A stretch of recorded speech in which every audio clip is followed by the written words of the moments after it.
Cuando quieras. A ver, un momento que tengo aquí. Bueno, pues bienvenidos y bienvenidas de nuevo a nuestro ya octava sesión. Ya llevamos un 6 meses prácticamente trabajando totalidad infinita. Sí, totalidad infinito por un lado y ahora vamos poco a poco ya en el centro. Hoy precisamente terminamos la primera sección, la segunda sección de totalidad infinito a cargo de Ramsés justamente. Bueno, y agradecemos la incorporación de Nacho, entre otros, que pronto se van a unir nuevas incorporaciones. Bienvenido, Nacho, y bueno, agradecer a todos los demás, todas las demás que están aquí presentes por continuar nuestro trabajo. Y bueno, pues hoy tenemos de nuevo con gran alegría a Ramsés, eh, que nos va a presentar esta sesión o este capítulo de esta sección, el mundo de los fenómenos y la expresión. Eh, bueno, pues paso a presentar rápidamente a Ramsés. Seguimos el mismo procedimiento que comentábamos, que llevamos siempre. Escuchamos a Ramsés un rato y después pasamos a las preguntas y comentarios y entramos en la dinámica. Bueno, pues voy a hacer una presentación muy breve porque ya lo presentamos alguna vez, pero no porque no valga la pena escuchar todo lo que ha hecho Ramsés. Yo los invito realmente a que visiten, vean sus publicaciones, que para mí personalmente me parecen realmente interesantes. Ramsés es doctor de filosofía por la Universidad Pontificia de Comillas. Ha hecho estancias de investigación postdoctoral en la Universidad Católica de Lovaina, profesor del Instituto Superior de Filosofía de la Universidad Católica de Lovaina de Bélgica también. Ha realizado estancias en los archivos de Husserl, allí también, igualmente en Lovaina. Ha traducido al español, entre otras cosas, las conferencias de Londres, eh, publicado en Sígueme, mm, y bueno, tantas cosas que prácticamente me voy a pasar, pero justamente he tenido un problema aquí. Así que si me dan un segundo, mm, tengo. Bueno, pues quedo debiendo, pero yo pues quería presentar sobre todo las últimas publicaciones de Ramsés, entre las que se encuentra su publicación en Actio Filosófica, el primer número de la revista que están editando en Madrid, de una revista muy abierta, muy interesante, que les invito a visitar. Y ahí, por ejemplo, encontramos La Noche Más Oscura, un texto dedicado, si no me equivoco, Ramsés, a Heidegger, al análisis crítico de Heidegger, ¿no? Análisis fenomenológico crítico de Heidegger y más allá, ¿no? Prácticamente. Y bueno, también, entre otras cosas, próximas publicaciones dedicadas a Kierkegaard. Y bueno, pues pido disculpas porque he tenido un problema aquí con el ordenador y estoy hablando casi de memoria de las publicaciones que está haciendo Ramsés, pero quedo en deuda y las completaré próximamente. Y bueno, muchas gracias de nuevo y bienvenidos. Comenzamos.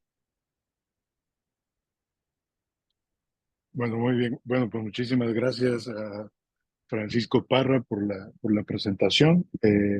Bueno, si gustan, eh, podemos comenzar con la lectura del texto, discutirlo y pues de alguna manera empezar a elucubrar, digamos, dónde nos encontramos, ¿no? Con la lectura de este texto tan interesante, tan impresionantemente bien estilizado, ¿no? Respecto de otros textos y que ahora nos lleva, desde mi punto de vista, allá la experiencia de esta fenomenología del rostro que acaba, digamos, por poner sus bases en este segundo capítulo. Como bien saben, Totalidad Infinito está conformado por 5 capítulos, incluyendo las conclusiones.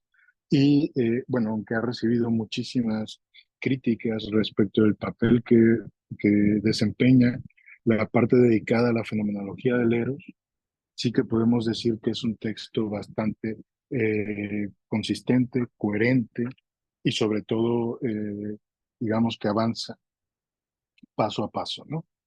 como bien ha dicho Paco, el día de hoy presentaremos un capítulo muy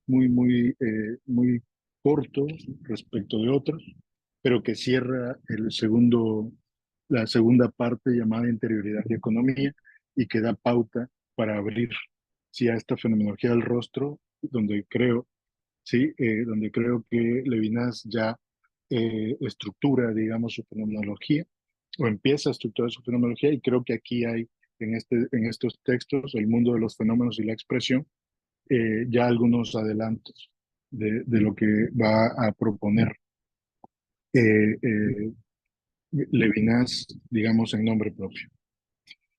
Además de la discusión con Levinas o de la exposición del texto levinasiano, nos vamos a abocar a su lectura de algunos pensadores como Bergson, como Heidegger, como Etienne de Lavoisier, como Husserl, Hegel, Marx, Derrida, Benveniste y Saussure. ¿Sí? Y bueno, hay una provocación en algún momento del texto en el que, bueno, me gustaría que discutiéramos si la lectura que hace Levinas del Sócrates platónico es justa respecto de lo que podemos aprender directamente de los textos platónicos, cuyo personaje mayéutico, dialéctico, sería Sócrates. Bien, eh, comenzamos con la sección que se llama La separación es una economía, señalando que el texto comienza con una remembranza de la obra bergsoniana, fundamentalmente Materia y Memoria, ¿sí? Y que tiene que ver con la discusión frente a los positivistas, ¿sí? Fundamentalmente a los psicologistas, a lo que han hecho digamos, en la experimentación Fechner y Weber, ¿sí? En lo que subyace la teoría del espacio. ¿Sí? Como bien saben, Levinas es un gran lector de Bergson, incluso un gran admirador de la obra de Bergson, y tiene que ver con su distinción entre la espacialidad o el espacio y la temporalidad, para poder incluso señalar que una vía de salida hacia los apriorismos o las filosofías trascendentales a prióricas ya no permitiría poner en el mismo nivel de profundidad o en el mismo nivel de condiciones de posibilidad la extensión del espacio como la temporalidad del tiempo. Eso señala que Bergson, lo ha dicho Levinas una y otra vez, abre una vía para poder comprender no solo la propuesta de ser y tiempo, sino digamos, sino la necesidad de poder plantear transitivamente, transitivamente la existencia, es decir, tampoco en términos de sustancias sujetos, diría Hegel, así como en términos de una simple entidad que tiene tiempo, sino más bien de la entidad misma o del ente mismo que en su temporalidad se debate con la vida más allá del espacio. ¿Sí? Aquí estaríamos muy lejos de Kant. Entonces, el texto comienza con una remembranza de la obra bergsoniana al señalar que la noción de separación no puede ser pensada en términos de lo espacial. Dice, esta separación, la separación de un objeto sobre otro, sería meramente una abstracción. Sería el estar en algún lugar. Y aquí, como bien se ha dicho, y se ha dicho bastante, ¿no? Por algunos lectores asiduos de Levinas, la selección de algunos textos en lo que es, en lo tocante a la noción de separación y la selección de algunos conceptos que tienen que ver con, digamos, la vuelta a Grecia, en el sentido de que la separación se piensa como el estar en casa, es de alguna manera sumamente exacta, si se quiere decir, en el sentido que oikos implica, digamos, una entidad que se encuentra inserta en un ambiente de dependencia. ¿Sí? Entonces, separación, oikos y elemento empiezan a conformar, ¿sí? Una protoestructura que permitirá justamente plantear estos términos de temporalidad sí, claro, los términos de la temporalidad de la vida como aquellas que luchan frente, sí, frente a la muerte, digamos, en este diario estar ante la amenaza del elemento, que se convertirá, como bien se ha dicho, en un paso, digamos, sobre el elemento para conservarlo como objeto y convertirlo a través del trabajo en alimento, y que este va a ser justamente, ¿sí?, este ambiente de dependencia, donde sería aquí la hipótesis de trabajo de hoy, donde Levinas detecta que para poder hacer una crítica a el sujeto burgués como reproductor del sistema capitalista,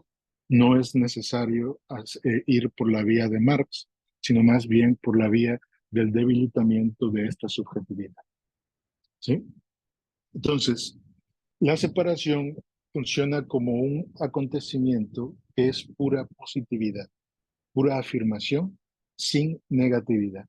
Nuevamente, la vía hacia esta idea de separación, que en el olvido de la idea de lo infinito, veremos más adelante, se convierte en un necesario paso por el ateísmo para poder recuperar las experiencias de lo infinito en la enseñanza, ¿sí? Se señala, y aquí, bueno, de alguna manera Natalia lo esbozó, y aquí creo que no se puede decir en términos de lo que lo hizo Enrique Dussel o Simon Critchley, que es posible una lectura dialéctica de Levinas. ¿Sí? Yo creo que estas cuestiones que son, digamos, como notas, nos están señalando cómo leer la problemática que está presentando, ¿sí? Se está separando, eh, digamos, radicalmente de la posibilidad de hacer una lectura dialéctica. Bien, dice, la separación sería pura afirmación, es ser económico, ¿sí? Ser afirmado en un ambiente de dependencia, ¿sí? Dice, hay algún lugar y la casa que representa el egoísmo como modo de ser original de la separación. Así, el egoísmo no será de alguna manera rechazado, digamos casi ingenuamente, ¿sí? Sino al contrario, afirmado como un acontecimiento ontológico, como un desgarramiento de la totalidad, ¿sí? Y por ello, ¿sí?, la posibilidad de no poder permanecer solidario a una totalidad. Mi hambre, mi sed, mi calor, mi frío, mi necesidad de descanso, ya sea en el reposo o en la huida de la conciencia, en la ensoñación, son modos de separación. La totalidad se desgarra en el estremecimiento del egoísmo, pero no es ilusión ni una subordinación a la totalidad. El egoísmo no es una singularización, es decir, no es una forma de decisión en el cual se separa aún más hacia sí, digamos, el mismo, sino más bien el modo de ser de la singularización. Una vez más, es anterior a la voluntad, ¿sí? El egoísmo como vida y la vida como gozo. Es decir, Levinas nos está introduciendo a una especie de análisis fenomenológico de conceptos ambiguos, en los cuales no hay una suficiente, digamos, determinación, objetivación o cosificación de conceptos, ¿sí? El egoísmo como vida y la vida como gozo. Aquí nos ofrece una disyunción, una ambivalencia o una oscilación muy cercana a las filosofías de la sensibilidad, donde solo una subjetividad concreta y eminentemente sensible es capaz de gozar o sufrir el elemento, ¿sí? La sensibilidad está estructuralmente bañada de elementos, ¿sí? Donde se dice que justamente ese verse bañado de elementos consiste en una necesidad esencial. Sin embargo, los alimentos, el sol, el aire, la vestimenta, el descanso, suponen una resistencia. El gozo abandonado a los elementos, cito a Levinas, que los contentan, pero que lo confunden en el ninguna parte y lo amenazan, se aparta de ellos en una morada. Aquí encontramos, ¿sí?, la entrada de este lugar de habitar, que no será el habitar heideggeriano, ¿sí? Esta construcción de la morada es una especie de protección ante la perfidez del elemento, ¿sí? No es una disposición de desalejamiento de objetos con respecto, digamos, al lugar que ocupa un existente. Pondremos atención a la noción de ninguna parte del gozo elemento. De acuerdo con una meditación subrepticia del texto, esta situación señalaría una confrontación con la idea heideggeriana de respectividad del útil, ¿sí?, que uso en una urdimbre de significatividades cuyo enlace con el mundo circundante corresponde a una precomprensión. El elemento escapa de esta lógica pragmática para desempeñar una relación con el mundo previa a la obtenida por Heidegger y por Marx. Yo no uso el aire que respiro, el alimento que como, el descanso de mi cuerpo, el agua que tomo. Vivo de ellos y al vivir de ellos gozo de ellos. El elemento no toma su significatividad de una respectividad con la que se enlazaría y se haría sistema. Es un concreto en sí que se da agotándose, pues su modo de ser es el de un pérfido darse. Donación transitiva o actividad de la acción. Este es el sentido de la amenaza como un estar en ninguna parte. El elemento no se emplaza en el en del ser en el mundo.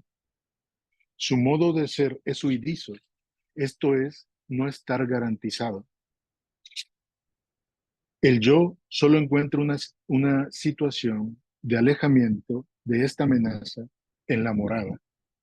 La morada no coincide con el construir o habitar heideggeriano, sino más bien, ¿sí?, señala un, digamos, desenvolvimiento del sentido de todo útil que va a ser, por un lado, ¿sí?, aquel que puede configurar la unidad de un mundo circundante en cuya respectividad hay pragmatas. ¿Sí? Recordemos que ahí es donde empieza Aristóteles, tan digamos, apropiado en ser y tiempo, ¿no?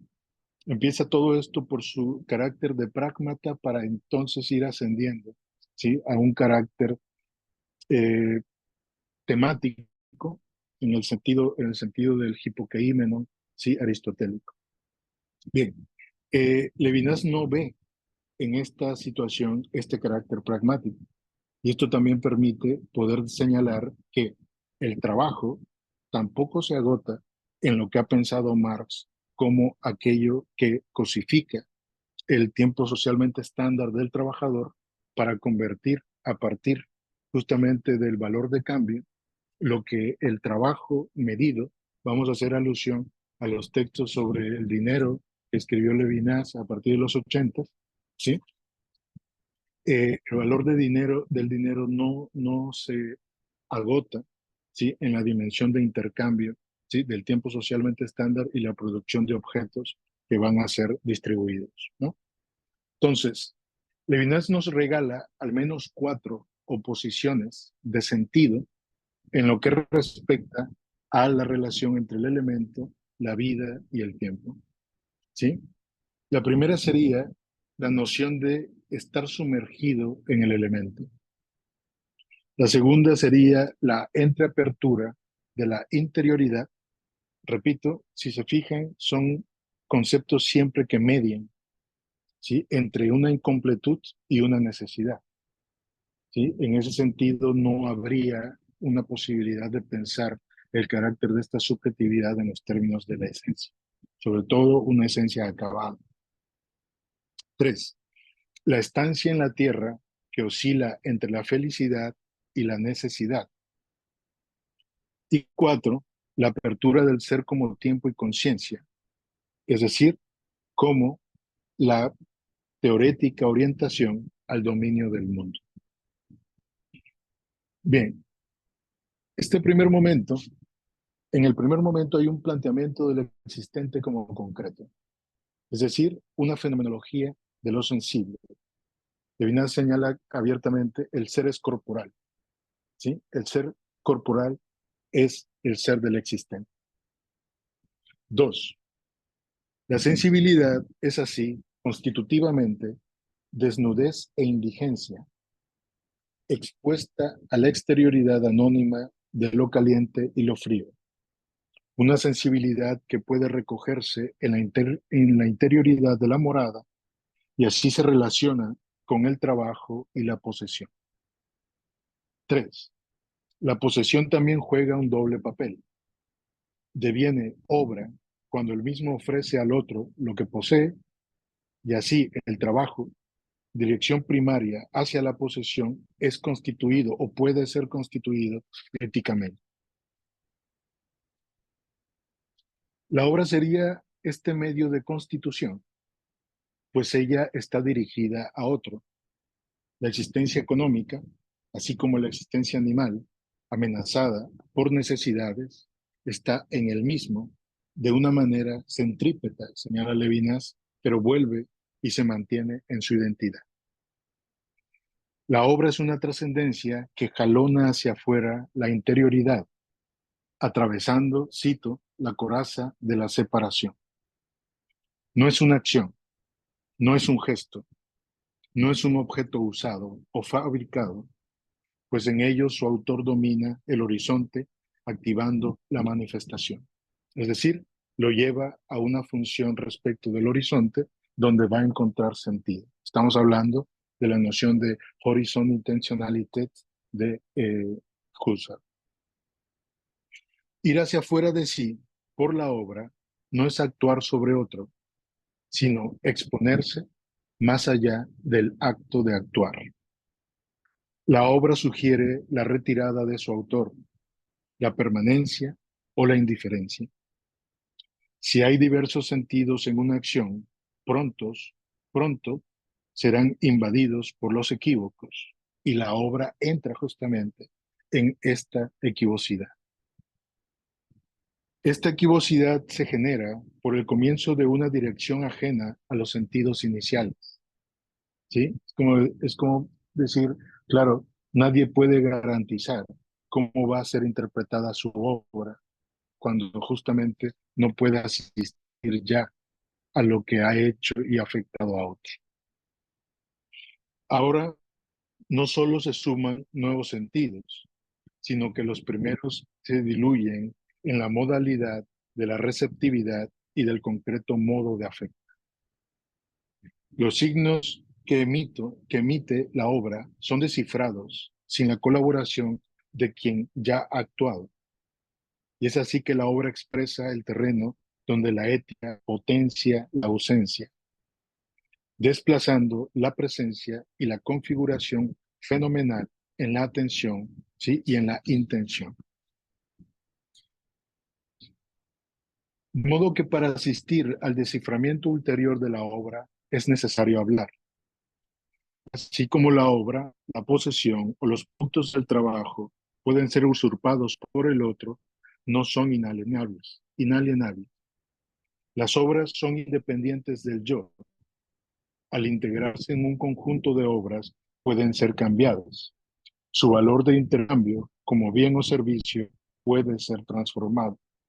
Veamos que la lógica de los textos o del texto que estamos comentando consiste en adquirir inicialmente un espacio, ¿sí?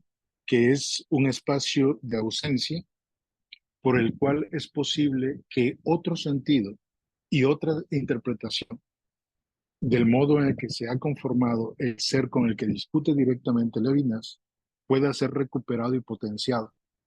¿Sí? En ese sentido, no se trata de una simple alusión moral a lo que hace falta a una ontología cerrada, ¿sí? En una identificación o apropiación, ¿sí? O apropiación de su propia identidad, sino más bien lo que está, si me lo permiten, ¿sí? Anunciado de otro modo en una identidad que es esencialmente interioridad y que ha sido alienada en objetos, ¿sí? Esta nueva interpretación de las obras señala que es posible un espacio que pueda de alguna manera discutir con el anonimato del dinero en el que se produce, digamos, la noción de obrero como aquel que entrega todo su tiempo, ¿sí? Al intercambio del trabajo por objetos, ¿sí? Al intercambio del dinero. Esto lo dice, se señala constantemente que es Marx quien ha tenido la idea de este anonimato del dinero, pero también es Kierkegaard, ¿sí? Quien ha hablado de que el dinero es una abstracción, ¿sí? Hay que separar la vida interior de la integración en un mundo económico. Esto es lo que señalan los textos sobre el dinero en Levinas. Y señalan que es posible que la vida interior, ¿sí?, pueda conservar justamente aquello que la vida económica no puede hacer por sí misma, de manera tal que la subjetividad que trabaja no es reductible ni a la vida del obrero, ¿sí?, ni a la vida del sujeto burgués, ¿sí?, que ha obtenido ventajas legítimas sobre el trabajador que es explotado también legítimamente. Bien, hay que separar la vida interior de la integración en un mundo económico. Una separación que no solo señala el riesgo de la alienación, sino la resistencia misma del ser humano a dejarse someter a un sistema. Por un lado, señala Levinas, primero, el valor del trabajo humano no podría ser medido bajo parámetros meramente humanos, pues sería incalculable. Es necesario introducir parámetros indiferentes a la humanidad de lo humano, y sólo así sería posible otorgarle un valor medible. Digamos que esta primera traición es necesaria, porque por sí misma, ¿sí?, el valor del humano sería incalculable, pero tampoco señala, ¿sí?, que habría que renunciar a la vida económica. Esta función en la economía moderna es llevada a cabo por la plusvalía, como medida exacta del valor del trabajo. Dos, la dignidad humana en la civilización del dinero centrada en el yo, en sí y para sí, bajo las categorías hegelianas, funciona a través de la acumulación del dinero en detrimento de los otros. Debemos entender la función del Estado en términos puramente hegelianos. Levinas señala que la vida interior no se reconoce en la economía, pero sí se ve impelida en la función del Estado. Antes que a Marx, aquí debemos aludir a Etienne de Lavoisier, quien vio en el Estado esta situación, es decir, la legitimación de la totalización, ¿sí?, del Estado como sistema a partir, ¿sí?, de la democratización, ¿sí?, de las decisiones de los ciudadanos, donde estos entregan su libertad al gobernante. También hay que mencionar un segundo momento, y este de la idea de Estado en Levinas, que tendría también relación con Heidegger. Levinas adjetiva el Estado como un Estado tiránico. Señala la tiranía del Estado. Esto implica una situación fundamental para nuestra meditación. Señalaría que la idea del Das Man no agota exhaustivamente las relaciones humanas en la cotidianidad, sino que el Estado determina estas relaciones al configurar el valor de los sueldos y los intercambios, es decir, al afectar la vida concreta, ¿sí?, del trabajador, la propiedad y la jornada laboral, pero también lo legal y lo ilegal. La tiranía consiste en actuar sobre la voluntad del trabajador, en determinar sus posibles, es decir, en introducirlo en una idea de clase. Esto aparecerá en la realidad y su sombra. De modo que la tiranía traiciona la situación del obrero al no permitirle asistir a sus obras y a llenar su acción en meras necesidades económicas. ¿Sí? Él entrega el esfuerzo de su trabajo a quienes administran su tiempo y da su valor, ¿sí?, a quienes calculan su sueldo. Es así que, como agente económico, esto es, como parte de la civilización del dinero, cito, a partir de la obra, solo soy deducido y ya mal entendido, traicionado más que expresado. Es necesario plantear la siguiente cuestión. La civilización del dinero está condenada a un sistema totalitario. ¿En qué consiste esta totalización?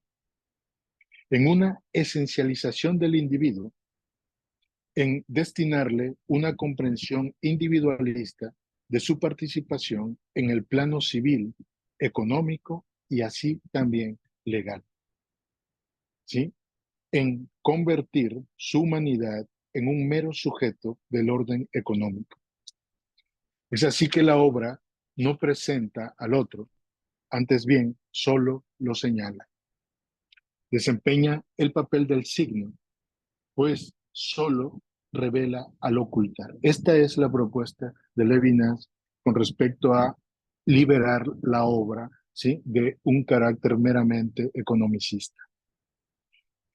Y es de este modo como la obra, hecho signo o hecha signo, resguarda la intimidad alienada por la tiranía del Estado. El signo se resiste por naturaleza a ser mera expresión y por ello puede convivir con la economía del trabajo.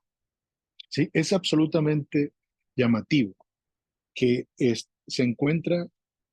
no se encuentra señalando que habría que separarnos de casi la historia de las clases sociales por una búsqueda de una decisión ética o moral, sino que está sacando justamente de aquello que hace falta, lo que va a llamar más tarde del otro modo que ser, ¿sí?, de aquello que ya se instaura en el ser de la economía, ¿sí?, ese, ese momento que se resiste a la totalización y que apela justamente a la situación concreta del trabajador, ¿sí? El trabajo sale de casa a desempeñar su papel de trabajo y retorna para introducir en la casa lo que ha logrado afuera, ¿sí? Así, en la interioridad de la casa, solo es posible penetrar por refracción y conjurar la ausencia. Cierro cita. A la ausencia se ve impelida por la palabra, expresión ética de quien habla retornando a su obra para intentar hacerlo mejor. ¿Sí? Segunda parte, obra y expresión. ¿Sí? Es un texto muy corto, no quiero agobiarlos mucho, ¿no? Son 10 páginas del texto de Levinas. Obra y expresión. Desde el inicio de este apartado, Levinas señala ya, ¿sí?, una vía para repensar la idea de manifestación. La manifestación de las cosas debe ser pensada a partir de la cuestión del quid, y ella solo sería respondible, perdón, o se comenzaría a responder a partir de un quién. ¿Sí? Aquí podríamos señalar que hay una, quizá, una interna discusión con la idea de voluntad de poder de Nietzsche, en la que Nietzsche sustituye la noción que es a partir de la idea de quién como aquel que instaura la orientación de la interpretación sobre la cual se regeneran valores o se reconstruyen valores. ¿Sí? A partir del quién, señala Levinas, accedemos a un rostro que es su originaria manifestación. Cito, aquel que debe responder ya se ha presentado, respondiendo así a una pregunta anterior a toda pregunta, en busca de cuididad. El quién no es una pregunta que se colma con un saber. A quien se le plantea la pregunta ya se ha presentado. Cito, se ha presentado como rostro. Hay una manifestación anterior a toda pregunta, ¿sí? O que funda toda pregunta. Cito, el rostro no es una modalidad de la cuididad, una respuesta a una pregunta, sino el correlativo de lo que es anterior a toda pregunta. Lo que es anterior a toda pregunta no es, a su vez, una pregunta, ni un conocimiento poseído a priori, sino, ojo, deseo. Lo anterior a toda pregunta es el deseo. El deseo desempeña un papel originario, cito, como la cuididad y el ser y el ente y las categorías. Fíjense hasta dónde está ascendiendo el problema del deseo Levinas, ¿sí? Hasta el problema de la cuididad, ¿sí? Que podría sonar una categoría aún no del todo digna para ascender a conceptos fundamentales, pero sí cuando señala que se encuentra justamente en ese reino el deseo, el ser, el ente y las categorías, es decir, la tradición aristotélico-heideggeriana, ¿sí? La pregunta ¿quién? Apunta a un rostro, y el rostro no es un contenido que se lleva a cumplimiento por la vía de la representación. La pregunta ¿qué? Es ontológica. La cuestión ¿quién? Es ética. El rostro señala la primera palabra, pues en la otra orilla hay unos ojos que me miran. El quién de la actividad no está presente. Se da como un ser que se manifiesta, aquí estoy citando a Levinas, se manifiesta ausente de su manifestación. Una manifestación en la ausencia del ser, un fenómeno. Manifestación y fenómeno y en, ¿sí? En el juego perpetuo o la interacción perpetua entre la presencia y la ausencia, ¿sí? La obra se interpreta. Es signo del modo de ser de un quién. Repito, la obra se interpreta. Es signo del modo de ser de un quién. El hecho que un quién sea un rostro que puede volver así a asistir a la interpretación de su obra señala que el rostro habla. El rostro del otro modifica mi modo de ser, abre la egoidad a una prefilosofía de la alteridad y allí completa superlativamente la subjetividad misma. Me explico. El rostro del otro exige pasar del fenómeno al ser de otro modo. El otro me interroga en este otro modo de pasar del ser al fenómeno, poniendo en cuestión mi situación de ser separado, juez y uno. Así, ¿sí?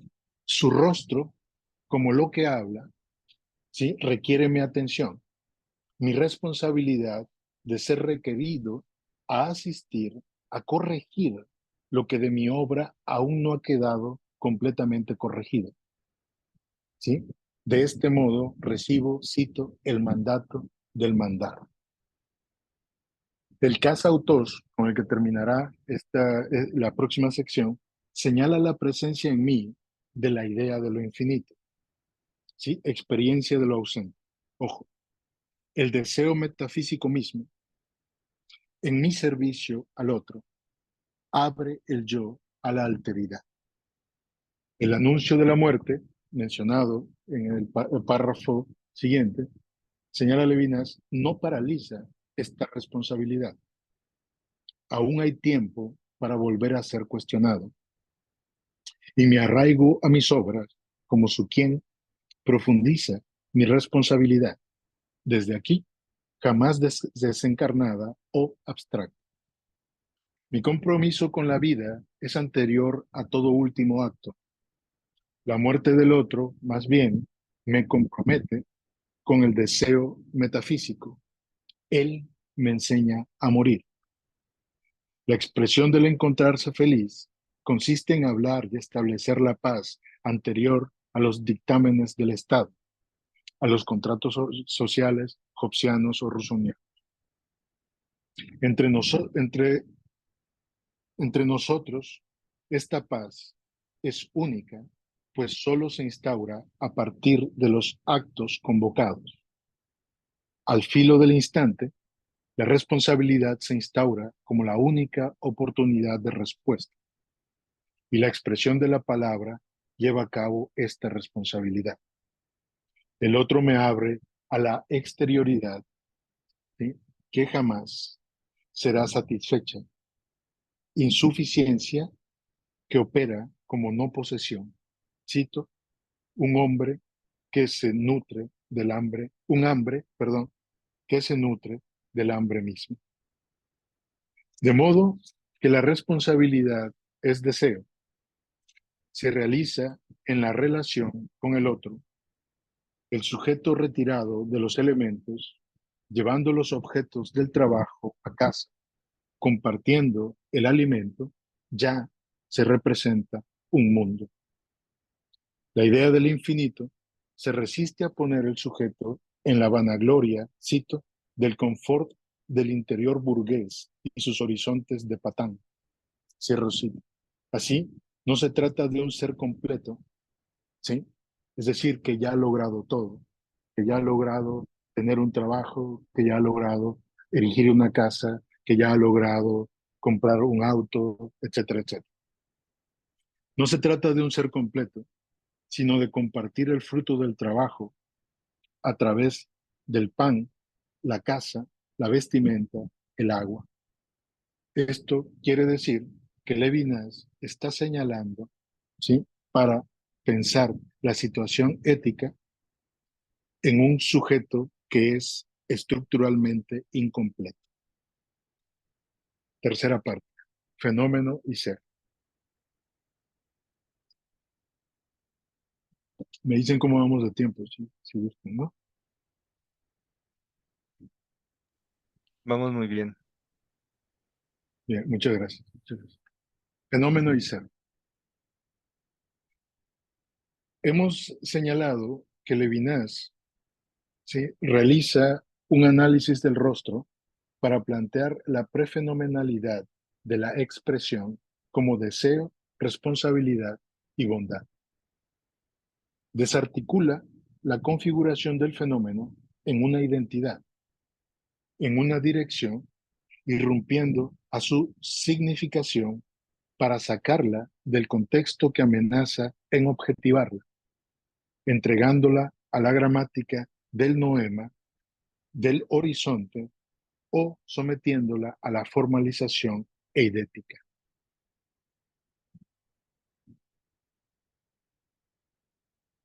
Así, el rostro se manifiesta en su epifanía. El deseo, que es trascendencia, destruye el reino de la interioridad soberana del ser separado. Sí, decíamos, la crítica no consiste en dirigir todos sus esfuerzos al desmantelamiento moral, ¿sí?, del, digamos, de la lucha de clases. No se trata de decirle al industrial o al neoliberal o al sujeto burgués, sé bueno con tus semejantes, sino se trata de desmantelar, ¿sí?, esa vida como si fuese la última y la única que agota todos los procesos donde entra el trabajo, la conversión del trabajo en sueldo, el sueldo en alimento y en alimento en compartir la mesa con otros o compartir justamente esta situación absolutamente básica, ¿sí? Absolutamente básica. El deseo, que es trascendencia, destruye el reino de la interioridad soberana del ser separado. Esto señala que Levinas dirige su atención al desmantelamiento del sujeto burgués como ser completo, es decir, como el individuo legitimado en sí mismo gracias al orden legal que instaura el Estado, o ilegal, dado cuando cuando vengan a visitar México se darán cuenta de qué estamos hablando. ¿Sí? En el entendido que él es quien legítimamente reproduce el sistema de explotación capitalista, no solo consumiendo, sino explotando al trabajador y aprovechando, ¿sí? La ambigüedad de las leyes para poder, digamos, castigar más, ¿sí? Con quienes ha entablado una disputa legal. Si estoy pensando, por ejemplo, cómo esto pasa mucho en México, ciertos partidos políticos, dado que muchos grupos, ¿sí? de culturas originarias no tienen defensa efectiva, hay una defensa representativa, pero no hay una defensa efectiva. Muchos partidos políticos, muchas personas que están dentro, digamos, de esta urdimbre de la legitimación del Estado, han llegado, perdón, han llegado incluso a sacar de sus tierras a familias enteras, grupos enteros, ¿sí? Y lo han hecho legítimamente. Levinas en ciertos momentos ha señalado que, bueno, habría que pensar si incluso cuando en algún momento tuviésemos a favor todas las ventajas legales y legítimas de las que nos provee el Estado, ¿sí? No podríamos preguntarnos si queremos realmente despojar al otro de todos sus bienes y sus derechos, ¿sí? De tal manera de que haya justamente una comprensión, ¿sí? Una comprensión de la situación no solo legal, sino vital y a su vez digna, ¿sí? De aquel que puede ser despojado de sus pertenencias, ¿no? De sus posesiones, en el sentido material del término. Bien, el deseo metafísico señala una incompletud estructural más originaria que la voluntad. Un ser necesitado es un ser incompleto y por ello un ser abierto a la enseñanza. En la enseñanza somos capaces de que se introduzca en nosotros la idea de lo infinito, una idea que desborda toda adecuación. Cito, esboza un ser interior capaz de relación con el exterior y que no toma su interioridad por la totalidad del ser. Eso me parece un golpe absolutamente fuerte a Nietzsche, por otro lado a Heidegger. ¿Sí? Repito, que no toma su interioridad por la totalidad del ser. Cuando Nietzsche habla acerca de somos como una pequeña valla y queremos escucharnos como si fuésemos un océano, ¿no? Cuando Heidegger habla justamente de la idea de Gemeinigkeit y la idea de Eigentlichkeit, ¿sí? También tenemos digamos, una desproporción respecto de la situación de la otra edad, ¿no? A eso me refiero con esa nota. Toma su interioridad por la totalidad del ser. Levinas aquí opone la vía cartesiana a la mayéutica platónico-socrática. Aquí es una nota que no quise profundizar porque creo que podemos discutirlo muy abiertamente, ¿sí? Y bueno, más allá de mi admiración por Levinas, creo que es algo que habría que discutir seriamente. Levinas aquí opone la vía cartesiana a la mayéutica platónico-socrática. Sabemos por qué, ¿no? Descartes ha descubierto una idea que trasciende o de alguna manera excede su ideal, ¿no? Pero señala que en la mayéutica socrática ya poseemos eternamente todos los conocimientos, de manera tal que no habría nada que nos fuese enseñado. Lo que señalo ahí es que creo que es una decisión sumamente debatible y escandalosa hasta cierto punto, ¿sí? Que quizá podríamos debatir en la discusión. voy a abandonar esa temática. Creo que ello daría ya solo pie para una conferencia, ¿no? Y si ustedes gustan, repito, podemos retomarla. Y retomaré, por otro lado, ¿sí?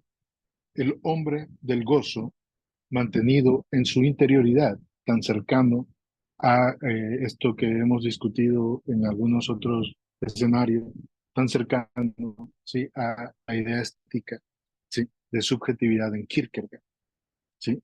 Él ignora su fenomenalidad. Recordemos que ya Levinas ha empezado a pensar una fenomenalidad, ¿sí? Digamos, capaz de asumir la presencia y la ausencia, ¿sí? Eso es una clave de lectura absolutamente importante, ¿sí? El hombre del gozo, mantenido en su interioridad, ignora su fenomenalidad, la expresión de sí. Esto es el precio de la separación. Eso lo ha señalado Levinas. Y continuamos con esto. El ateísmo del ser separado revela el olvido de la idea de lo infinito. Así, el mismo debe emprender una tarea con el ser de un modo novedoso. El yo y el otro no pueden ser reducidos a una relación lógica. Como seres encarnados y como rostros necesitados, el yo y el otro rompen con el poder de la lógica. Cito, la relación con el otro es la única en la que puede ocurrir tal desquiciamiento de la lógica formal. Cierro cita. De modo que Levinas está señalando que es posible pensar en una experiencia que abra el duro núcleo del yo burgués y que en esta incompletud, sea visitado por una idea subjetiva, pero que abre su alma. ¿Sí? Dice, el alma se abre en la enseñanza. Así, distancia e interioridad, ¿sí? Ser separado e interioridad, se recuperan en la relación con lo infinito. Digamos que esa experiencia de la relación con lo infinito olvidada en el ateísmo separado, ¿sí? Es recuperada para poder abrir el paso de la subjetividad egóica a un momento preegológico donde el yo se amplía a la alteridad, es decir, hacia la ausencia donde el yo no ocupa la última palabra. ¿Sí? El deseo de lo infinito es anterior justamente a la toma de posición voluntaria respecto de la vida, ¿sí? O de la vivencia de la experiencia de lo infinito, de la experiencia desbordante de la idea de lo infinito. De manera tal que la idea de lo infinito es justamente lo pregológico. Con esta relación, el ser separado abandona el plano de la economía y del trabajo y vuelve al concepto rector. Su fenomenalidad se juega entre lo que aparece y lo que se ausenta de su aparición. El fenómeno de la relación no es simplemente el de un reconocimiento o el de una intencionalidad que, sí, esbozándose a partir de su horizonte, vendría a recobrarse en su sentido a partir del cumplimiento, sí, de lo ya esbozado horizontalmente. Se trata más bien de una transitividad que pone la exterioridad como una experiencia de alteridad.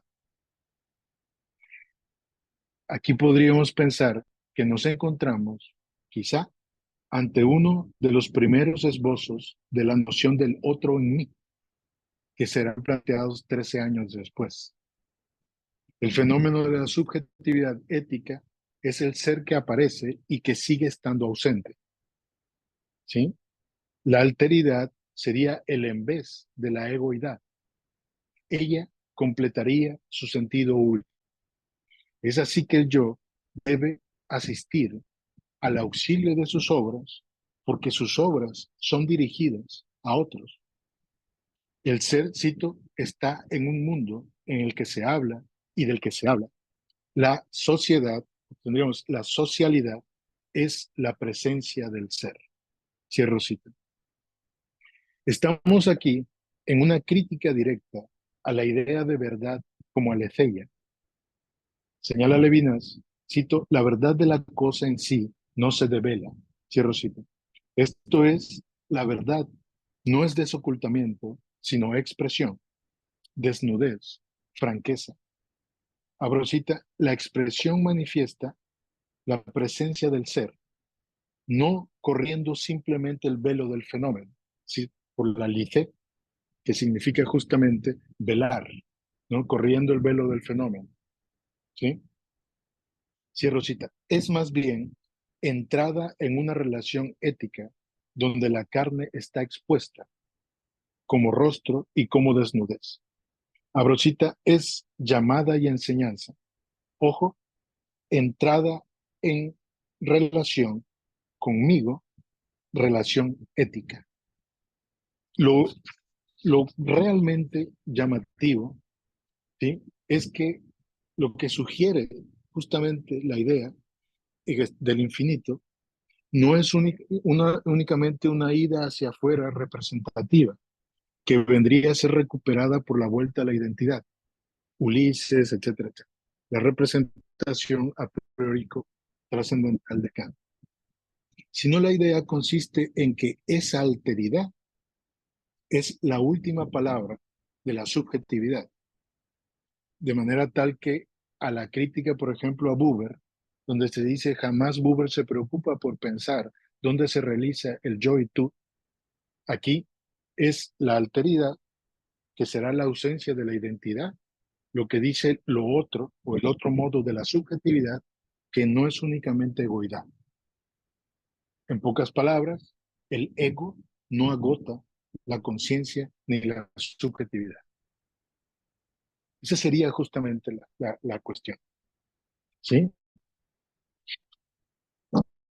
Entonces, la expresión no manifiesta la presencia del ser remontando del signo al significado.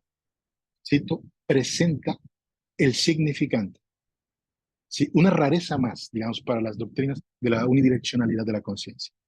Cierro cita.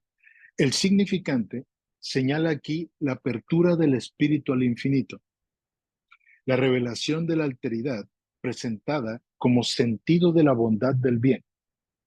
¿Sí? Este sentido está puesto en juego y al mismo tiempo se pone en riesgo. Así, la alteridad no es presencia de un fenómeno, pues el rostro que la define desarticula su fenomenicidad, es decir, no está presente. Estamos ahora ante la dimensión larvaria del trauma, pues lo otro en mí consolida la subjetividad fuera de la presencia, señalando que el ego no agota la subjetividad y la conciencia. Cito, esto es una cita larga, pero que creo que es importante para la exposición. Vamos bien de tiempo,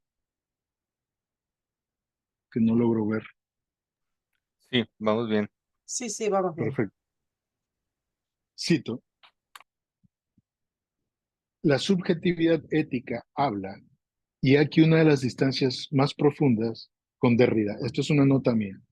Con Derrida, con Saussure y con Benveniste. Cito, la palabra es, en efecto, una manifestación sin par. No lleva a cabo el movimiento que parte del signo para ir al significante y al significado. Desbloquea lo que todo signo cierra en el momento mismo en que abre el paso que conduce al significado, haciendo asistir al significante a esta manifestación del significado. Esta asistencia mide la excedencia del lenguaje hablado sobre el lenguaje escrito vuelto al signo. Ojo, repito esta parte. Esta asistencia mide la excedencia del lenguaje hablado sobre el lenguaje escrito vuelto al signo. El signo es un lenguaje mudo, un lenguaje impedido. El lenguaje no agrupa los signos en sistemas, descifra los símbolos. Cierro cita. Sobre la idea del lenguaje hablado, la asistencia a la renovación del sentido de la obra conduce a una nueva función del lenguaje. En su volver para intentar lo mejor, el que habla actúa, dice algo más que el mero hablar que habla, no solo sobre su intención, sino por el hecho de volver. Su volver ya habla, ¿sí? Señalando una palabra ética que queda, ¿sí?, a disposición de un pasado irrecuperable. Esta palabra sobre la palabra expresa el sentido de la expresión que no está suficientemente sometido a las palabras articuladas o a las palabras escritas. Y aquí pongo una nota, esto tómenlo si les interesa, si no, no es problema. Hay que debatir si Levinas es un fenomenólogo modal o cuál es la función de las diversas máscaras prestadas que toma la manifestación en su filosofía. Eso es una nota personal. En la palabra asiste la no palabra que guarda una función imprevisible, pero se articula como actividad y producto. En esta expresión encontramos, ojo, la franqueza absoluta del cara a cara, ¿sí?, extendida en toda palabra. Fíjense bien, palabras aún no sometidas a la articulación de palabras. La expresión es justamente, ¿sí?, el ofrecimiento de la desnudez del cara a cara como franqueza, incluso como pobreza, como desarticulación de la soberanía del burgués, ya puesto, digamos, sobre sus títulos, ya definido por la cantidad de dinero que tiene, sus propiedades, etc.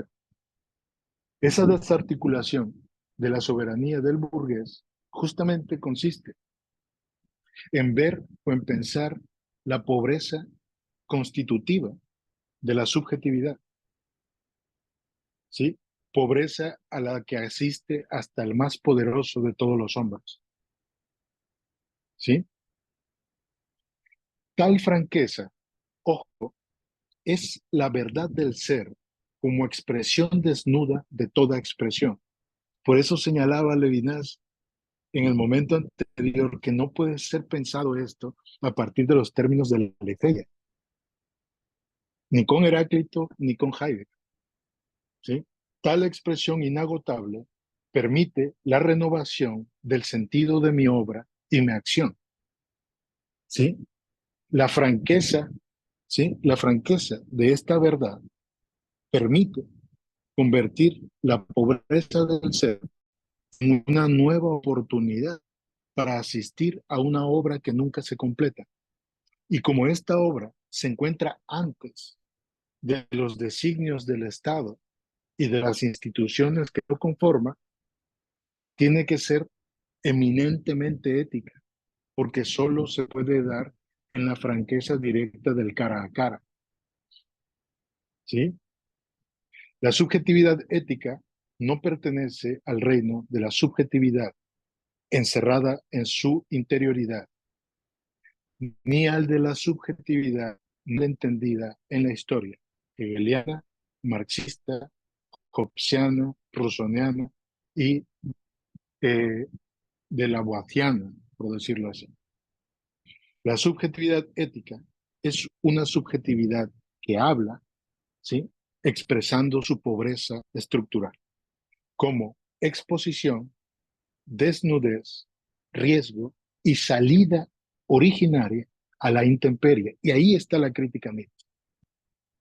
Ahí está la crítica Nietzsche, ¿sí? Tal retorno significa el decir de la verdad de la desnudez humana en el cara a cara, ¿sí? Estas son figuras hiperbólicas, por decirlo así, en las cuales pensar cosas como yo te estoy diciendo en el mismo momento en el que aparezco como rostro, ¿sí? Por otro lado, también puedo decir, pero también estoy muriendo contigo, ¿sí? En ella, el yo le ofrece su ser al otro, ¿sí? Le sirve, se da como bondad. Y para terminar, la ampliación de la subjetividad fuera de los términos del ego sería la bondad misma de lo bueno, porque casa autos es ser bueno, y he aquí el en vez de la presencia como alteridad que trae el sentido del bien a la socialidad y al mundo sin presentarse. ¿Sí? Por mi parte sería todo. Muchísimas gracias.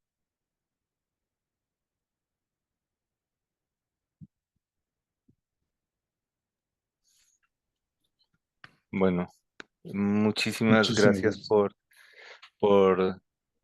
¿se me escucha bien? Sí. Perfecto. Muchísimas gracias por semejante exposición tan profunda, tan rica, con tantos elementos que yo creo que nos da para debatir. Antes, pues sí, no tiene importancia, pero igual, ya que estamos hablando de obras y de implicación de las obras, he puesto en el Messenger las publicaciones que había dicho que se me había borrado anteriormente, pues las obras de Ramsés para terminar la presentación que hacía al Gracias. comienzo. Gracias a ti. Y bueno, pues abrimos el debate, la conversación y los comentarios. Eh, yo tengo algunos, pero abro la primero. Me, me guardo para el final y no sé si alguno de los colegas, compañeros que están aquí quiere hacer alusión o comentar cualquier cuestión. Alberto, has quitado el micrófono, adelante. Se me escucha, ¿verdad? Sí, Sí, muy Se bien. me escucha. Vale. Sí, Bueno, pues felicitar a Ramsés por la exposición, que ha sido densa, pero al mismo tiempo creo que clara, y plantear una duda que como receptor de tu discurso se me planteó quizás sobre todo, digamos, en la segunda mitad de la exposición.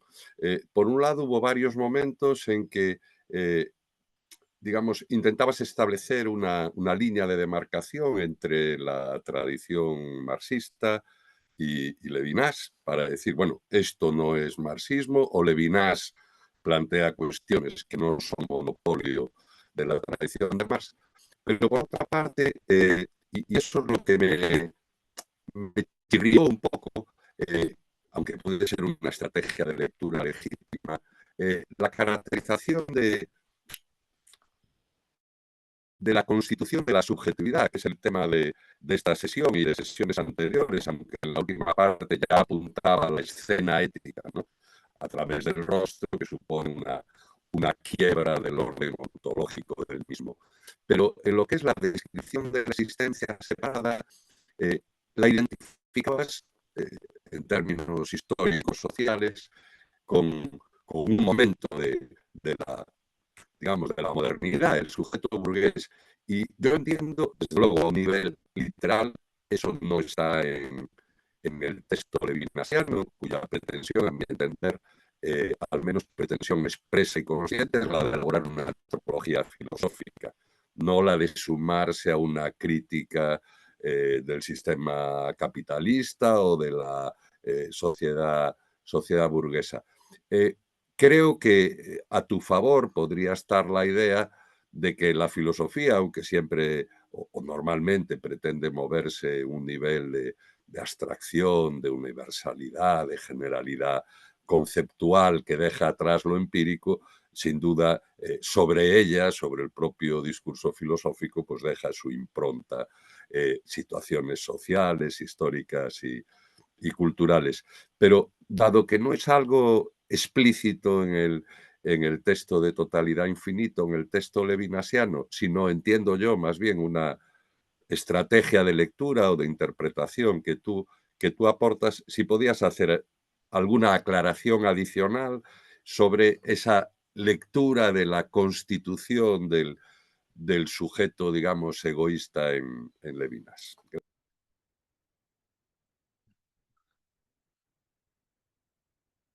muchas gracias, Alberto.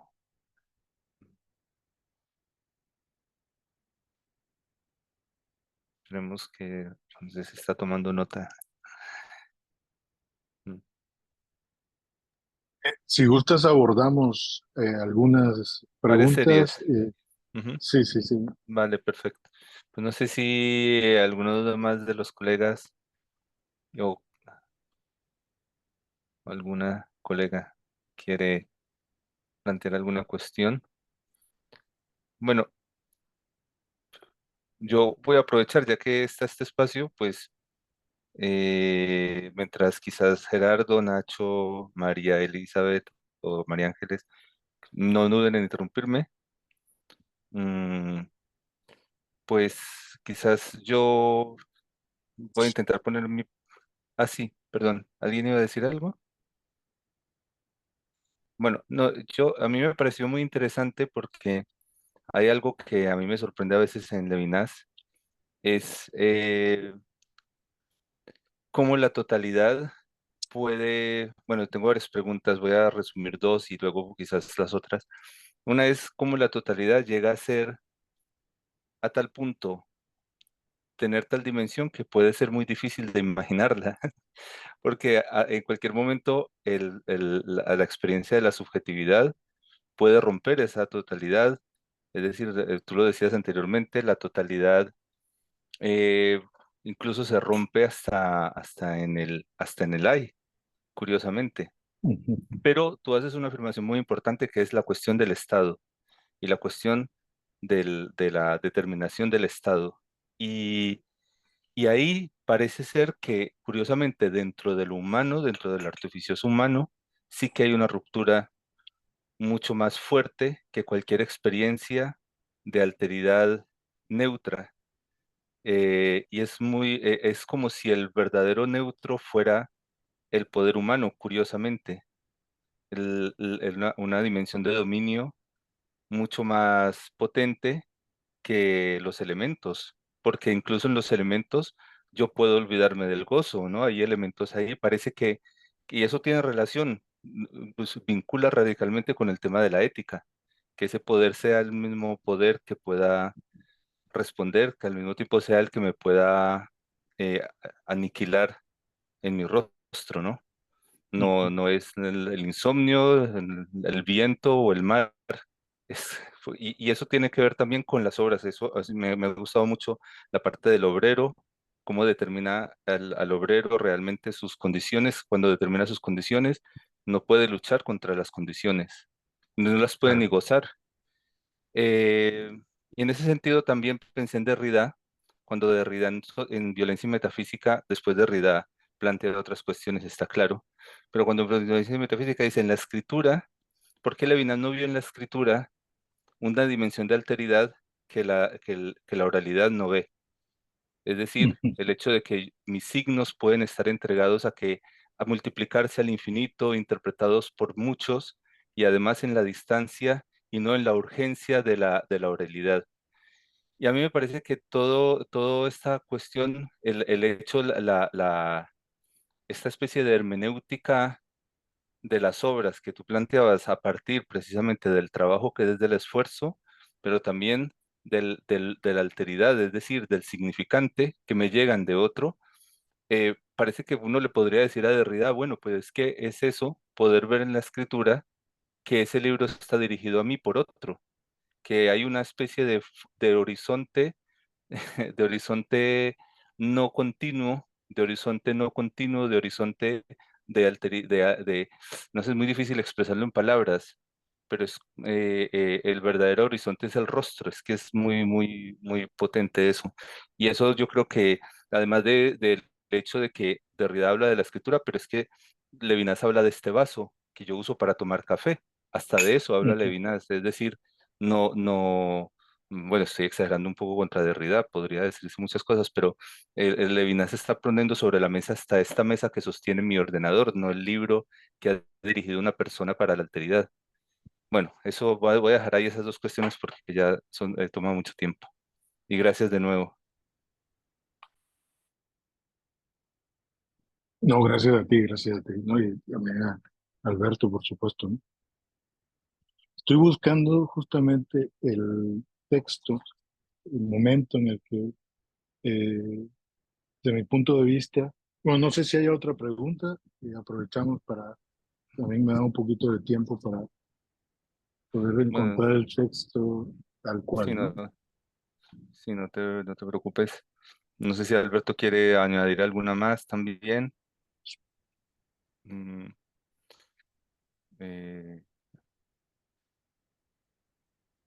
sí, sí, Alberto, adelante. No. Yo de momento no.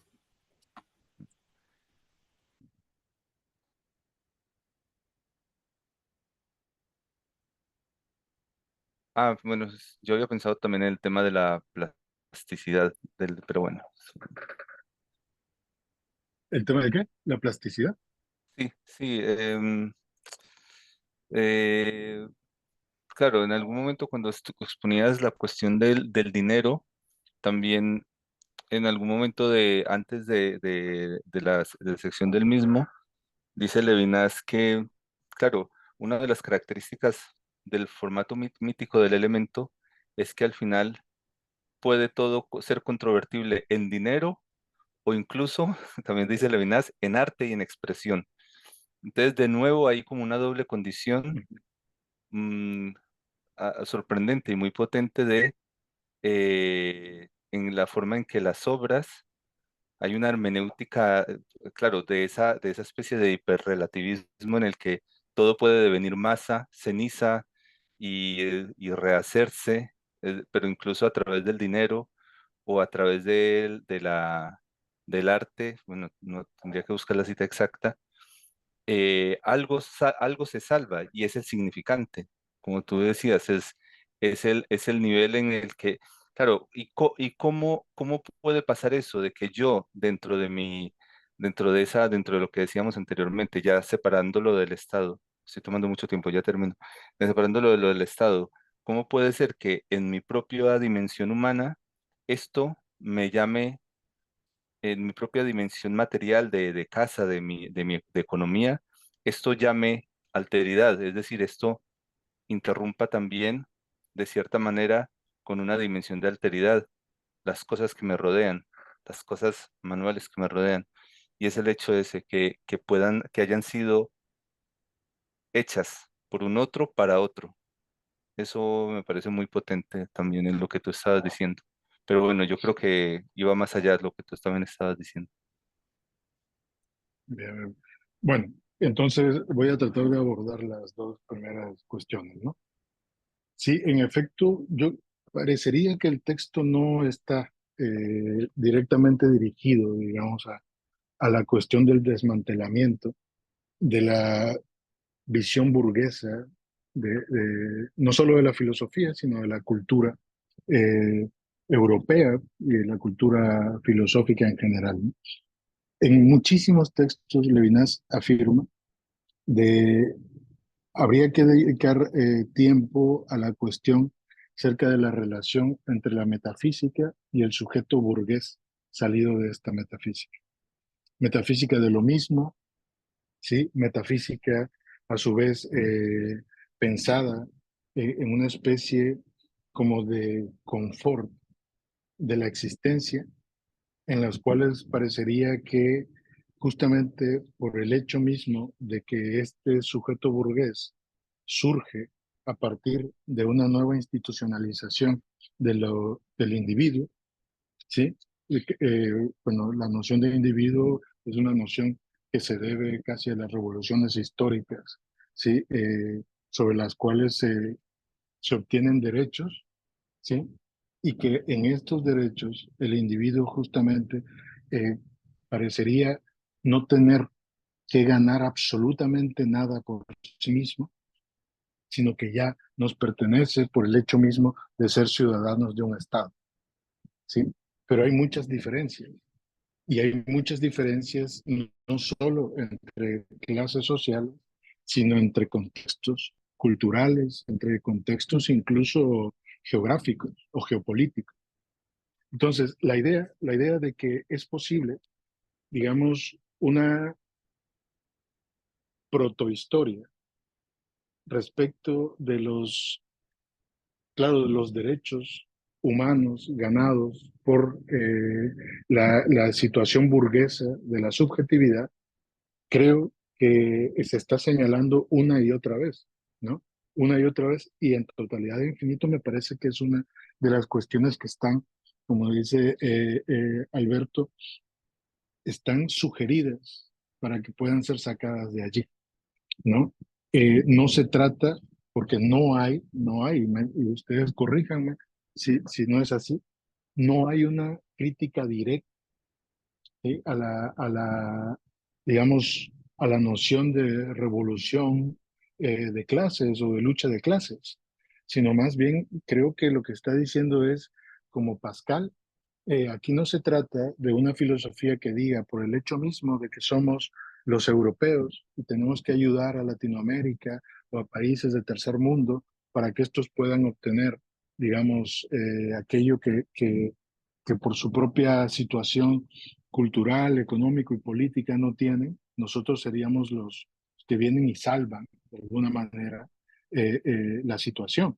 Y eso es una cosa que yo he pensado mucho, que solo podría dar como resultado cuando se hace una lectura dialéctica de Levinas. Y cuando se piensa justamente en esta, por ejemplo, acá en Latinoamérica se lee muchísimo cuestiones de la dialéctica de la liberación o de la ética de la liberación, y que tiene que ver justamente con que hay un momento en el que ya no podemos distinguir entre lo heroico y lo revolucionario. Y eso me parece una ilusión burguesa, ¿sí?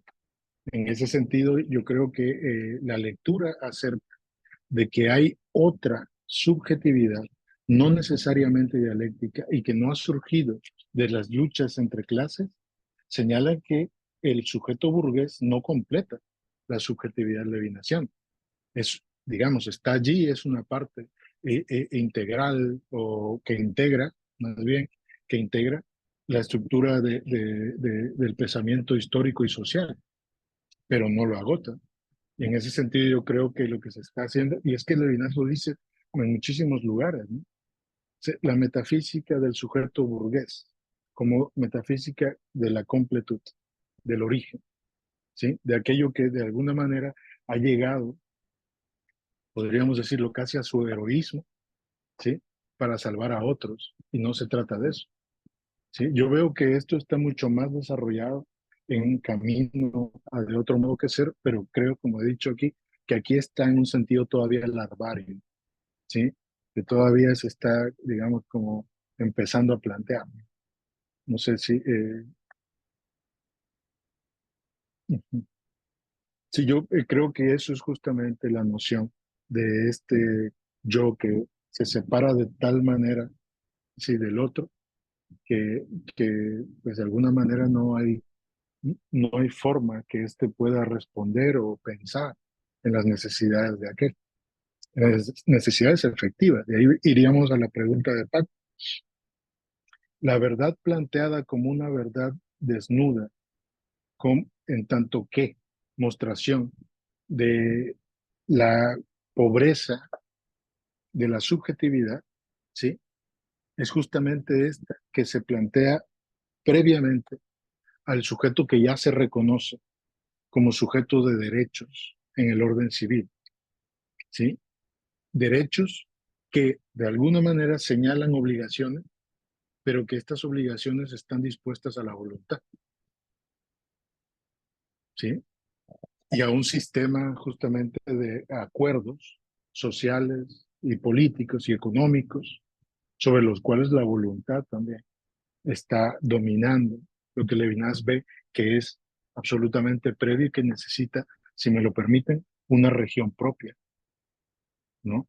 Que yo creo que, repito, bueno, muchas veces, bueno, he leído el magnífico trabajo de Alberto sobre digamos, la historia de los elementos que van desde los primeros textos hasta de otro modo que ser, donde se dice, claro, es que aquí hay como proyectos que toman otras vías. Yo estoy totalmente de acuerdo, pero sí creo que hay cuestiones que tienen que ver con el planteamiento de la pasividad, con el planteamiento de lo trascendental, con el planteamiento de la búsqueda de una fenomenología de lo otro que el ser, que son constantes en toda la obra. Y la idea de una pasividad que es y expresión de una verdad necesitada antes que cualquier título o antes que cualquier aparece que está en totalidad infinita. Por eso digo que esa subjetividad que vendría a ser una crítica a la soberanía del sujeto burgués está en totalidad infinito y creo que se puede articular a partir de la discusión con el Estado que evidentemente produce a este sujeto, lo produce, pero esto ya serían estudios salidos quizá de la tradición postmarxista. Dice, claro, el Estado y el sistema que reproduce el Estado necesita una subjetividad que ayude al Estado y sus legitimaciones a ser reproducido. Pues sin este no podría ser reproducido. Entonces, pensar una crítica a la subjetividad burguesa sería justamente una vía de acceso al desmantelamiento de la tiranía del Estado como totalidad.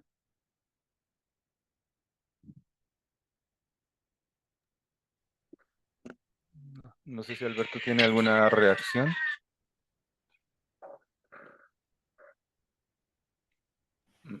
Vaya, entiendo el interés en la lectura de Ramsés.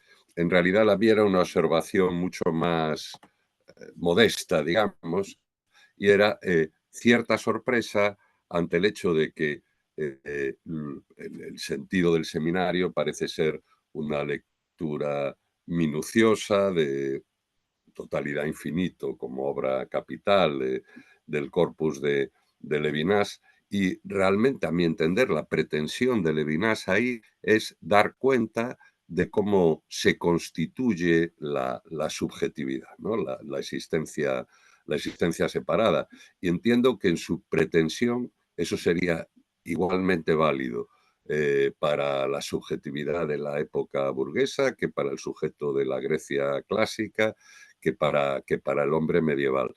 Cuestión diferente, y ahí sí sintonizo con lo que dice Ramsés, es que, digamos, subrepticia o implícitamente elementos de la subjetividad moderna, llamémosle burguesa, subyacen a la tematización levinasiana. Era simplemente destacar que la categoría de sujeto burgués no forma parte en las secciones de Totalidad Infinito analizadas, no forma parte explícita del discurso. Es verdad que si recurriésemos a las lecturas talmúdicas, encontraríamos abundantes reflexiones sobre la condición obrera, sobre la explotación del trabajo, sobre la necesidad en fin, de un salario justo, de un horario laboral razonable, pero yo diría que el nivel en que se mueve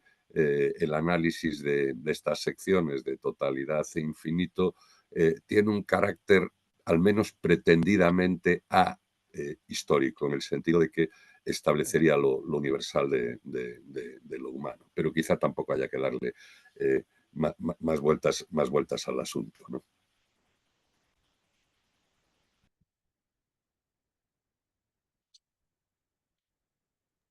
Muchas gracias, Alberto. No sé, bueno, Estefano está levantando la mano. No sé si Ramsés quiere responder algo antes o le damos la palabra a Estefano. No, a mí me parece que lo que ha visto Alberto es esencial, ¿no? Se poder separar de alguna manera lo que nos permite el texto y quizá plantear cómo entra estas figuras de lo que se llamaría en hermenéutica la historia efectiva, ¿no? Sobre la cual hay los elementos, si hubiese los elementos suficientes para poder hablar de justamente estas figuras históricas y que de alguna manera constituyen también eh, un, un elemento, ¿sí? Un elemento de subjetividad, ¿no? Sí, estoy totalmente de acuerdo, ¿no? Yo creo que lo hay, ¿sí? Hay estas posibilidades, pero también podríamos mantenernos, pues de alguna manera, un poco más cautelosos para no no comprometer demasiado políticamente el texto, ¿no? Y creo que es lo que también subrepticiamente señala Alberto, ¿no? Pero yo le agradezco infinitamente sus palabras. Bueno, muchas gracias a los dos. Adelante, Estefano. Buenas tardes, muchas gracias. Yo realmente solo necesito de una puntualización con respecto a la definición que has dado, Ramses, de protohistoria. En este caso, cuando has hablado de esta protohistoria, ¿no? Con relación a la cuestión de la subjetividad, lo que quisiera entender es si en realidad estamos hablando de precisamente de lo que Alberto definía hace poco como de constitución, o sea, la modalidad auténtica de la constitución de la subjetividad, o si en realidad se trata de de una serie efectiva de acontecimientos. O sea, pero lo pregunto simplemente para entender yo bien lo que estabas diciendo. Simplemente esto. Sí, hablaba fundamentalmente de la idea de que incluso, bueno, con lo que las intervenciones que han hecho, creo que incluso me ha aclarado más con esto que me han dicho. La protohistoria pensada en los términos de aquello que aún no ha entrado en la tematización y que de alguna manera está ya de antemano dado frente a la tematización. Entonces, o sea, yo lo que creo es que Levinas está comenzando aquí a pensar la idea de esta pasividad más pasiva que toda pasividad. Y esta pasividad más pasiva que toda pasividad es el lado justamente que va a configurar el trauma por un lado, hasta de otro modo que ser, pero que aquí se va a llamar significante. El significante es la ausencia como alteridad que no está, digamos, dentro de la historia tematizada del que actúa, pero que de alguna manera en la experiencia de lo infinito ha dado, ¿sí? Ha dado potencia a esa ausencia, ¿no? En algunos otros textos he intentado señalar, claro, es que lo que Levinas se da cuenta es que Heidegger, ¿sí? Se acerca a una especie de estructura misteriosa de la nada, pero deja caer todo en los hombros del Dasein y con ello despotencializa esa ausencia, esa nada, ¿no? Entonces lo que veo es que constantemente Levinas está señalando que la ausencia misma tiene una potencia y es incluso una potencia más potente que la presencia, donde el segundo Heidegger empieza a configurar el fenómeno presente y ausente. Yo pienso de que Levinas va un poco atrás, ¿no? Pero una vez que dice, claro, ese significante que ya no es el sasuriano, que ya no es el de Benveniste, ¿sí? Ya no es meramente una huella psíquica en el sentido, digamos, estructural del término, lingüístico del término, sino que es justamente una inquietud ontológica ante esa falta que es una idea que desborda, pero que además pone las condiciones para que el bien sea posible. Está diciendo, no, en la ausencia hay una potencia más potente que la potencia incluso de la moral, sino el sentido mismo de la ética. Y podemos ahí, digamos, irnos, no sé, hasta confrontaciones muchísimo más profundas, ¿no? Sobre la cual un pensamiento de la ausencia que potencia la posibilidad de que entre el bien al ser. Eso es lo que está en juego. ¿Sí? Por eso digo, pues claro, ese tendría que ser una protohistoria, tendría que ser un protofenómeno, tendría que ser aquello que incluso está detrás de la posibilidad de constitución. Porque el sujeto lewisiano, que es lo que he querido señalar, no está y no puede estar totalmente constituido, justamente por la visita de esa ausencia. ¿Sí? Hay una nota que quisiera decirle a Alberto en la página 196. de la versión de totalidad de infinito, la antigua, ¿no? Porque bueno, tuve que salir de viaje y solo conseguí esto. Dice, voy a leerlo, ¿sí? Para señalar un poco mejor lo que he intentado decir. Dice, para que la totalidad del estar contento revele su fenomenalidad y su inadecuación a lo absoluto, no es suficiente que un descontento sea sustituido por el estar contento. El descontento está aún en los horizontes de una totalidad, como una indigencia que, en la necesidad, anticipa su satisfacción. Dice, como un bajo proletario que solo codiciara el confort del interior burgués y sus horizontes de patán. ¿Sí? Página 196. Eso es justamente lo que, o frente a eso, es justamente donde he intentado pensar lo planteado, ¿no? Bueno, y con respecto a lo que me decía Estefano, pues sería justamente eso, ¿no? Lo que pensaría. Aquí todavía hay muchas cosas que están larvariamente anunciando, ¿sí? Esa otra fenomenología, ¿no? O lo que hoy se llama en algunos círculos levinacianos como lo trascendental o la inversión de lo trascendental en la Levinas.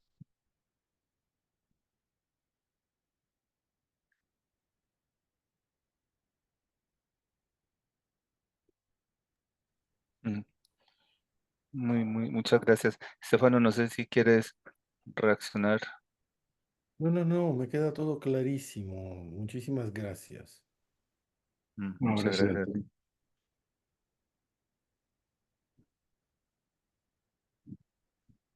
Bueno, no sé si hay alguna pregunta más. Continuar el debate podemos también perfectamente.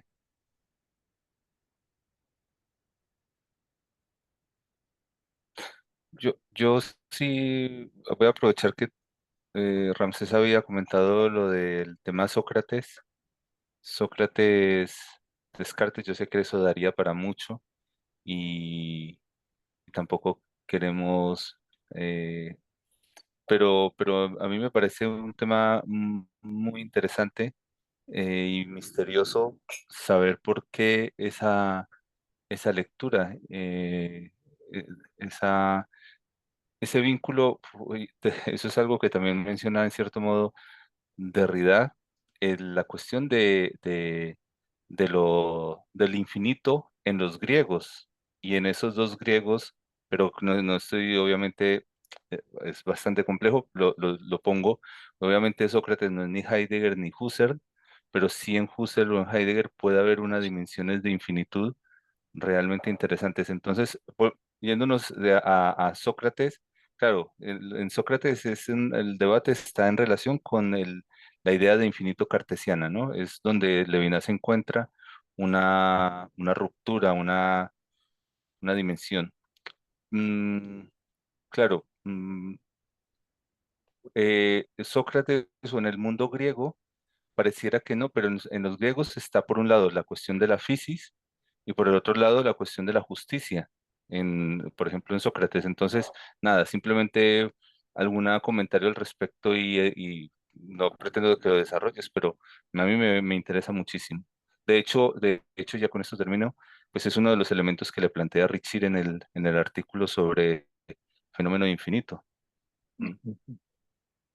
Sí, bueno, de hecho, estoy seguro que yo no soy el único ¿no? O sea, ya se ha dicho muchas cuestiones al respecto, pero lo que me parece absolutamente llamativo es que, si mal no recuerdo, Platón se menciona aproximadamente 16 veces en totalidad de infinito y aproximadamente 21, 23 veces de otro modo que ser. De otro modo que ser ya presenta otro Platón Sócrates. Pero en totalidad infinita, y no estoy diciendo que haya sido poco leído, ¿no? Pero lo que sí estoy diciendo es que ha sido poco apreciado en totalidad infinita. ¿Por qué? Eh, si nosotros pensamos en el Lisis, por ejemplo, ¿sí? Pensamos, por ejemplo, también en la República, uno de los textos más citados por la pluma de Levinas, en realidad hay constantemente una búsqueda de ascendencia hacia experiencias que nos pongan ante conceptos, porque, bueno, yo creo que Sócrates es el primer semiólogo, ¿no? Pero bueno, ya esa sería otra discusión, ¿no? Pero hay una ascensión de experiencias a conceptos que tienen que ver justamente con las situaciones efectivas de las experiencias. A un niño como Lisis no es posible darle la experiencia de una vida en la verdad que aún no ha vivido. Eso me parece muy claro en Platón. Pero Levinas dice cada vez que menciona, al menos en estas primeras partes, en estos primeros 2 capítulos, que el socrático parecería traer ya, ¿sí?, las ideas de antaño que solo tendría que recordar. Cuando la métexis, ¿sí?, aparece en el último nivel de las experiencias, que tenemos que pasar, ¿sí? Por ejemplo, en el Tetetes tenemos que pasar de opiniones, ¿sí?, a experiencias, de experiencias que hacen opiniones, de opiniones, digamos, testificadas, puestas a prueba, ¿sí?, que van a estar señaladas ya no por la opinión como dominante, sino por la experiencia, hacia justamente la idea de adecuarse a la verdad, ¿no? Es decir, adecuarse a la idea de la cosa, que en Platón es algo que se ejercita, ¿no? Y que se puede recordar porque consiste justamente en ejercitarla, no porque la traigamos infinitamente allí. Ahora, hay ideas en Platón que pueden ser desbordantes, que creo que es lo que tú señalas. Dice, claro, si leemos a Platón y la idea que más tarde Levinas va a decir, claro, es que pasa todo, mi búsqueda pasa toda por la pequeña tesausía, que no solo es de Platón, también es de Plotino, ¿no? Cuando dice, bueno, lo que permitió esa relectura también tiene que ver, creo yo, ¿sí?, con la relectura de Husserl, porque el Husserl leído a partir de ese platonismo formalista y ramplón, que es, digamos, una lectura que creo que no hace ni siquiera justicia con Husserl, creo que afectó muchísimo el lenguaje eidético de totalidad e infinito hasta decir, ¿sí?, que las formas son contenidos universal y las ideas se mantienen ya puestas allí como si fueran, digamos, configuraciones que solo hay que ir a cumplir, ¿no? Creo que no está diciendo eso ni Husserl ni Platón, ¿no? Pero sí creo que hay, no sé, un descuido importante, que más tarde será distinto, pero más tarde Levinas vuelve de otra forma a Husserl. Y sin Husserl no hubiese sido posible de otro modo que ser ni de Dios que viene a la idea, pienso yo. Sí, Alberto, muchas gracias, Ramsés. Sí. Brevemente, la verdad es que levanto los dedos porque no sé dónde hay que activar la petición de palabra. No me aparece el icono de la mano, pero bueno, ya estoy No, no hablando. te preocupes, tú haces señalillas. Era simplemente una consideración sobre, digamos, Platón en Levinas, que yo creo que tiene que ver con la actitud general de Levinas hacia la tradición filosófica, al menos desde 1935, o sea, que es una fecha muy temprana. Pienso en el breve pero decisivo texto en su evolución de la evasión. Hay un gesto masivo de ruptura con la tradición occidental. ¿Por qué? Bueno, en el fondo porque es inmanentista y lo que él pretende abrir es una vía de acceso, de acogida a la trascendencia. Pero al mismo tiempo que hay ese gesto masivo, yo diría que de trazo demasiado grueso, de condena de la tradición filosófica de 2 milenios y medio de reflexión. En Levinas, lo que pasa es que hay que rastrearlo porque está como atomizado y disperso, hay la voluntad de rescatar momentos en que es posible reconocer en pensadores tradicionales atisbos de una filosofía de la trascendencia o de la alteridad. Hoy, por ejemplo, se habló de la idea de infinito, ¿no? Que acertadamente o no, es una cuestión quizá debatible, Levinas atribuye a Descartes, y en ese sentido en Descartes habría un momento de trascendencia. Y en Platón también lo hay. Acaba de indicar Rancés el Pequeña Tesousías de la República. No en vano es el título de la segunda parte de la obra del 74. De otro modo que ser, o más allá de la esencia. Ese más allá de la esencia es, o de la de Sans, una traducción francesa de la expresión platónica. Y otra cosa que me parecía que podía tener cierto interés, a ver, en Sócrates, si interpretamos a Sócrates desde la mayéutica como paradigma del saber, del conocimiento, ciertamente Levinas está obligado a ser antisocrático. Yo creo que ahí antes hiciste referencia al interés reciente de Rancés por Kierkegaard, ¿no? Eso está claramente en Kierkegaard. El Kierkegaard de la tesis sobre el concepto de ironía ve en Sócrates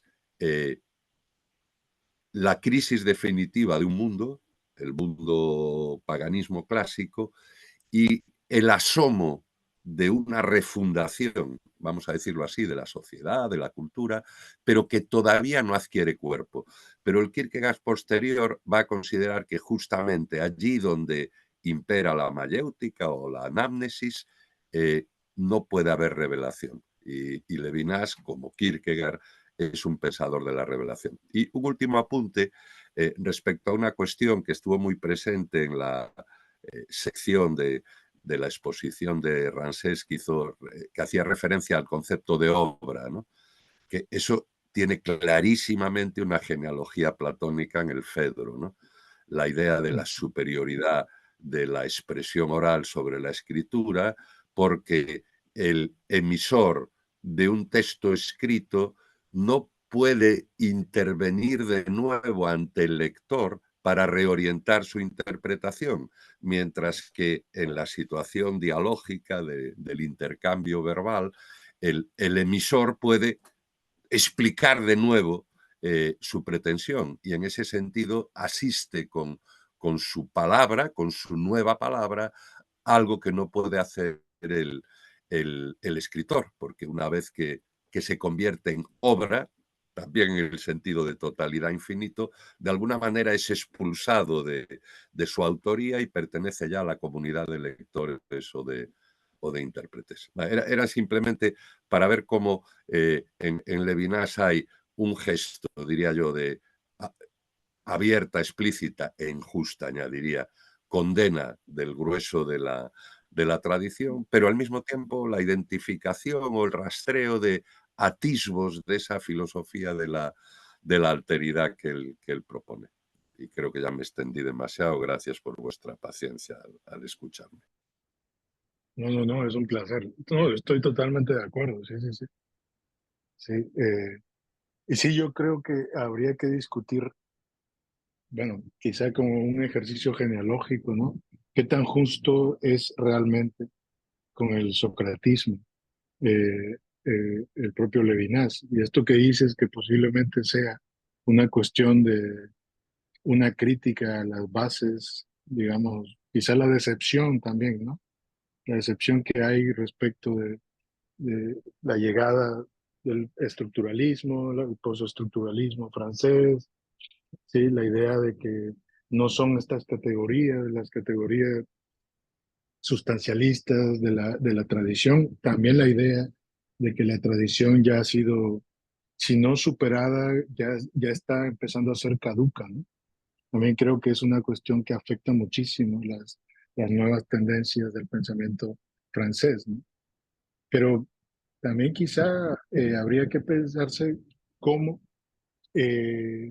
esta tradición sin tradición, que sería el pensamiento eh, hebreo, el pensamiento que para Levinas es mucho más originario que todo pensamiento, ¿sí? De alguna manera puede ser identificado con las modas francesas para poder articular casi orientando la crítica justamente al pensamiento clásico.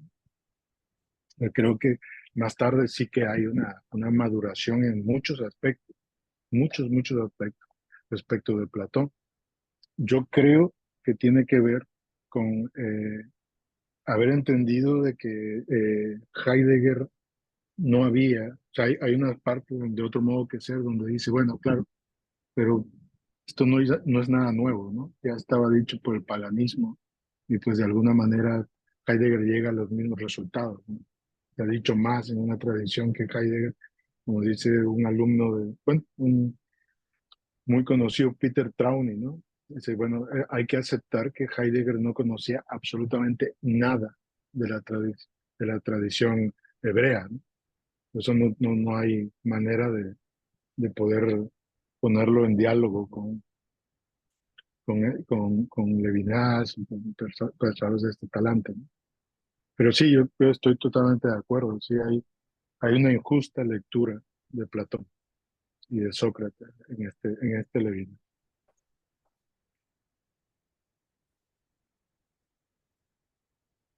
Muchísimas gracias por el debate. No sé si hay alguna cuestión más.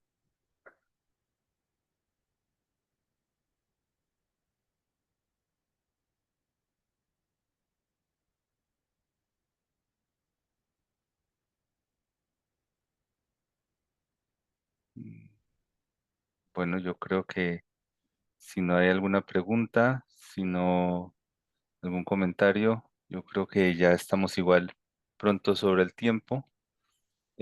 Bueno, yo quiero dar las gracias a Ramsés por la excelente presentación de hoy que ha dado para discutir mucho, para aclarar algunas cosas también, y gracias a los participantes, a los presentes, a las personas del Facebook. Y justamente en 2 semanas, ¿no? Tenemos a Alberto, que nos va a estar acompañando con el inicio de la segunda sección. Va a ser un placer tenerte aquí. Y bueno, pues enviaré todas las invitaciones, el link y demás. Y bueno, pues muchas gracias. Mm, Te doy un aplauso a Ramsés y nos vemos en 2 semanas, ¿no? En 2 semanas. 2 semanas. Mm. Hasta Bueno, entonces, muchísimas que gracias. vaya todo bien. Hasta luego, Abrazo, abrazo. abrazos. Cuídense. Muchas gracias. Adiós. Abrazos. Chao Nacho, chao Estefano.